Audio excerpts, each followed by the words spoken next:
United স্টেটে 2026 এই world কাপটায় overall 48টা team participate করতে চলেছে, যেখানে খেলবে 1248টা প্লেয়ার। আর এই 1248টা প্লেয়ারের মধ্যে বেস্ট প্লেয়ার হয়ে এই ওয়ার্ল্ড কাপটা এন্ট্রি করেছে কে জানেন? আবারও সেই লিওনেল মেসি। 39 বছরে সেই লিওনেল মেসি। এই স্টেটমেন্টটা কেন দিলাম? যারা আজকে আর্জেন্টিনা ভার্সেস আইসল্যান্ডের মধ্যেকার ম্যাচটা দেখেছে তারা সবাই আমার কথাটা এগ্রি করবে। মাত্র 22 মিনিট মাঠে ছিল মেসি, আর মাঠে নেমেই নিজের প্রথম টাচটা যেটা দিয়েছে সেটাই তার ক্লাসটা বোঝায়। Class is permanent.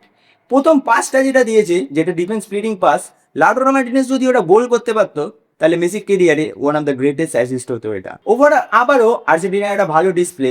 আইসল্যান্ডকে 3-0 গোলে হারিয়ে আর্জেন্টিনা তাদের ওয়ার্ল্ড কাপ ফ্রেন্ডলিটা শেষ করেছে। ফার্স্ট হাফে ভ্যালেন্টিন বার্গো গোল করেছে, সেকেন্ড হাফে লিওনেল মেসি পেনাল্টি থেকে একটা গোল করেছে, আবারও থিয়াগো আলমাদা একটা গোল করেছে। 3-0 গোলের একটা কমফোর্টেবলি জয় পেয়েছে আর্জেন্টিনা। কেন ফিফা র্যাঙ্কিং এর 1 নম্বরে এখনো তারা, সেটা আর্জেন্টিনা বারবারই প্রমাণ করছে। অ্যারাউন্ড দ্য ওয়ার্ল্ড অনেকে ওয়ার্ল্ড কাপ প্রেডিকশন করছে, সবাই ওয়ার্ল্ড চ্যাম্পিয়নদের আন্ডার এস্টিমেট করছে, কিন্তু এটা পড়া একদমই ঠিক হচ্ছে না।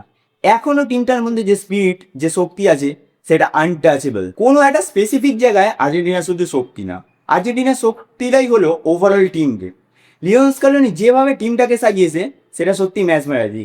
অ্যাটাক হোক কিংবা মিডফিল্ড কিংবা ডিফেন্স কিংবা গোল কিপিং পজিশন, প্রত্যেকটা পজিশনে আর্জেন্টিনার ওয়ার্ল্ডের বেস্ট প্লেয়ার না থাকতে পারে, কিন্তু ওভারঅল একটা ডেপথ রয়েছে যেটা বিশ্বকাপ জেতার জন্য খুবই দরকারি। লিওনেল মেসি তো 22-25 মিনিট একটা ম্যাচমারাইজিং ডিসপ্লে দিয়েছে, কিন্তু লিওনেল মেসির এই ডিসপ্লেটা মনে করে ভ্যালেন্টিন বার্কোর ডিসপ্লেটা ভুলে গেলে চলবে না।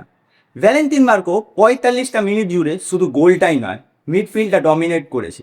বল ক্লিয়ারেন্স থেকে শুরু করে ট্যাকলিং, পাসিং, রান মেক করা, ইন বিহাইন্ড, ওভারল্যাপ, সব কিছুতে ভ্যালেন্টিন বার্কো। এই ওয়ার্ল্ড কাপে সবার প্রেডিকশন আর্জেন্টিনার হয়ে ব্রেক থ্রু স্টার হবে হয়তো নিকো পাস।